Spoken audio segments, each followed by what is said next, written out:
Green ট্রাইব্যুনালের আদেশ অমান্য শিলিগুড়ি খড়িবাড়িতে দেদারে চলছে বালি পাচার। সরকারি কাজের জন্য মজুত করা হয়েছিল বালি, রাতে নদী থেকে তোলা হচ্ছে বালি। অবৈধভাবে বালি তুলে ভিন রাজ্যে পাচারের ছক ভেস্তে দেওয়া হলো স্থানীয় বিজেপি নেতৃত্বের তরফে।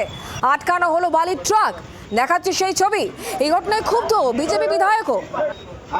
অবৈধভাবে বালি তুলে ভিন রাজ্যে পাচারের ছক তা ভেস্তে দিল স্থানীয় বিজেপি নেতৃত্ব।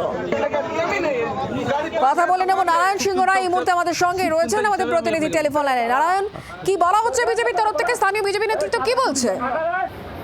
দেখো, এক কথায় বলা চলে, বিজেপির এবার যে সেই ফাঁসিদা বিধায়ক তাকে মাঠে নামতে হলো। কারণ এই যে নদী খনন, অবৈধ খনন এখনো অব্যাহত। নতুন সরকার পরিবর্তনের পর নতুন সরকার দায়িত্ব নিলেও কিন্তু নদী গর্ভে যে অবৈধ খনন এখনো চলছে, তা সরকারি কর্মীরা কিছুটা এর মধ্যে মাঝে মধ্যে রেট মারলে বা বেআইনি ভাবে যারা বালি পাচার করে তাদের আটক করলেও এখনো কিন্তু অব্যাহত সেই অবৈধ খনন।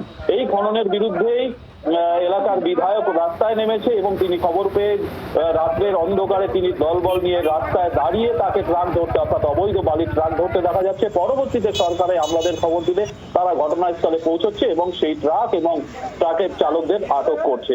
এবং জানিয়ে কিন্তু লাগাতার বলা হচ্ছে বিজেপির তরফ থেকে যে এইভাবে অবৈধ খনন বন্ধ করতে হবে, প্রশাসনকে আরো সজাগ হতে হবে।